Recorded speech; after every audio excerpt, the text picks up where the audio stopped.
مرحبا بكم في حلقة جديدة واللي غادي نديرو فيها مراجعة لفيلم باربي 2023. في الأول وقبل ما نبداو المراجعة ديالنا فيلم باربي وفيلم ديال اوبنهايمر لاحوا التريلر ديالهم في نفس الوقيته وقالوا باللي غادي يتعرضوا في نفس الوقت يعني وفي نفس النهار، ولكن فيلم باربي تأجل في معظم الدول. والبارح تعرض الفيلم ديال باربي وصراحة فيلم كوميم وصافي ماشي تشليه. واللي باقي ما شافش الحلقه اللي درنا فيها المراجعه ديال اوبنهايمر يمشي يتفرج في الحلقه ويرجع لهاد الحلقه هادي ديال باربي. ما تنساوش لايك سبسكرايب والتعليق في الى كمل الفيديو ويلا نبداو.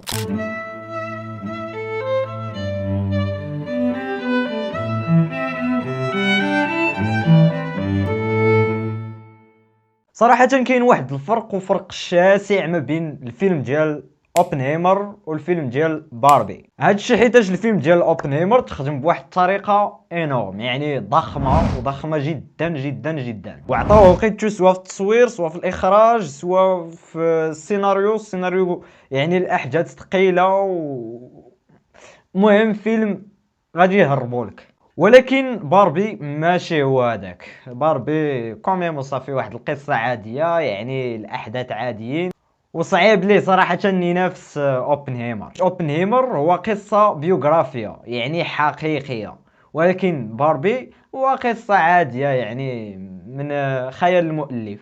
والإشارة فرا هذوك الناس اللي عزيز عندهم الأفلام، يعني الافلام اللي ديب فيهم قصص معقده بحال اوبنهايمر، فراه ما تنصحهمش يشاهدوا الفيلم ديال باربي سيدي ولا لا. ماشي شي فيلم ديب، يعني احداث لا علاقه، ما تنصحش يعني شي واحد يضيع فيه وقته. القصه ديال الفيلم اون جينيرال تدور على واحد العالم اللي سميتو باربي لاند. هذا العالم هذا فيه ناس يعني صالحين مع ذاتهم، يعني ناس عايشين وما عندهم حتى شي مشكل في الحياة، وهو عالم بعيد كل البعد عن العالم ديالنا الواقعي. ولكن الشخصية ديال باربي واللي هي البطلة ديال الفيلم غادي يوقع عليها واحد المشكل اللي غادي يخليها تخرج من ذاك العالم اللي بعيد كل البعد عن العالم الواقعي، غادي تخرج يعني للعالم الواقعي. هي كتقلب على هذيك اللي اخترعتها، يعني حيتاش هذا العالم غير تخترع. كتقلب على هذيك المخترعة اللي صممات باربي، يعني باش تحل لها المشكل.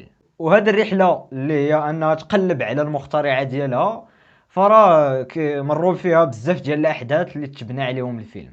اولا اللي باقي ما تعرفوش باربي، هي واحد المونيكا مشهورة تيلعبوا بها الدريات ودارت ضجة كبيرة في العالم وباقية تدير ضجة لحد الان. في 1945 كانت واحد السيده سميتها روت هاندلر، هي والزوج ديالها كرياو واحد الشركه ديال الالعاب يعني هذوك الالعاب باش تيلعبوا الدراري الصغار. وهاد الشركه سميتها ماتيل. وفي واحد النهار روت هاندلر طاحت عليها واحد الفكره، قالت علاش ما نصوبوش يعني واحد المونيكا جديده اللي فيها مواصفات يعني دقيقه ديال الانسان، يعني بحال شي مراه حقيقيه.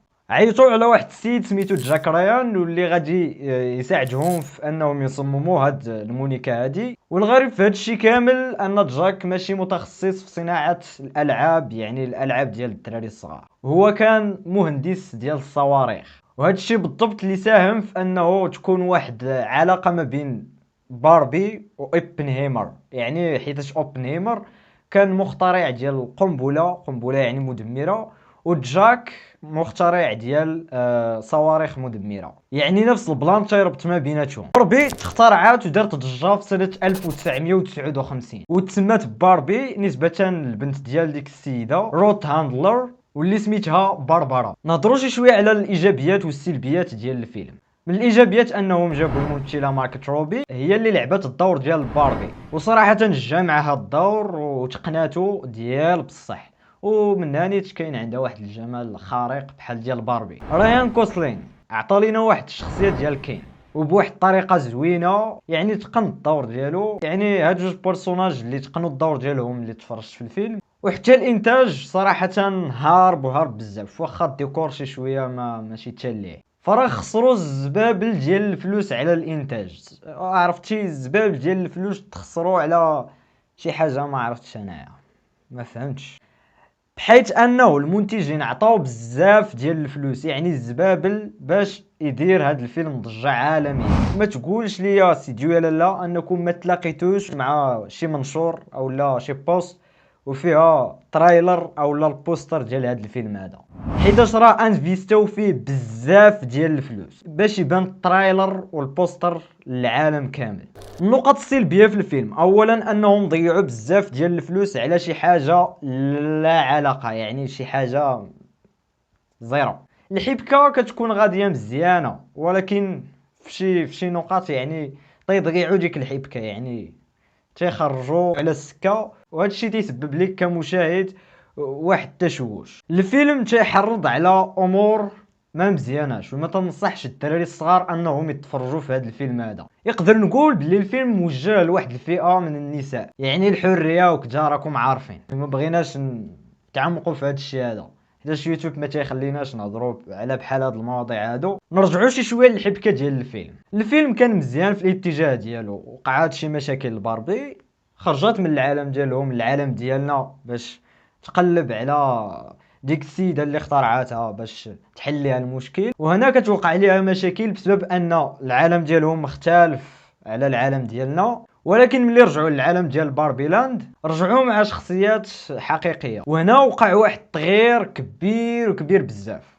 بحيث ان الكنز بغاو يحكموا داك العالم بسبب انهم شافوا يعني بانه في العالم ديالنا الذكور هما اللي تيحكموا ماشي الاناث، حيتاش في العالم ديال باربي الاناث هما اللي تيحكموا ماشي الرجال. وهنا وبالضبط في هذه النقطه هذه بحال بغاو يوصلوا لنا واحد الميساج، شخصيات مصنوعه، النساء تيحكموا، وراه هادشي كامل تنشوفوه في العالم ديالنا حنايا دابا. يعني راه كاينين حاليا الرجال بغاو يوليو اناث، يعني راه بحال مصنوعين، بحال العالم ديال باربي راه مصنوع، يعني راه بحال مصنوعين هاد الرجال هادو اللي كاينين في العالم ديالنا هما تيتولوا، وراه قريب غادي يدخلوا للسياسه ويحكمونا ويوليو وزراء ورؤساء ديال العالم، وهذا الشيء راه خطير وخطير بزاف عاودني منكم. وراه هذا الفيلم هذا انا راه ما مرتاحش ليه، يعني راه كاينه شي حاجه موراه، كاينين شي امور مور هذا الفيلم هذا، وراه تمنع وباقي تيتمنع في بزاف ديال الدول في العالم،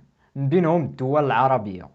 في الاول ديال الفيلم كاينين بنات تيلعبوا بهذيك هذوك النونوسات ديال باربي نيتش، تيلعبوا بدوك الموليكات، وكاينه واحد الراويه كتهضر في الباك جراوند ديال الفيلم، وفي واحد اللحظات تيفاجئونا بموليكات تيتهرسوا، وديك الراويه ما حد جا كتزيد وكتهضر، وفي واحد اللحظه بحال تيوصلوا واحد الرساله انه البنات راه يقدر انهم ما يكونوش امهات.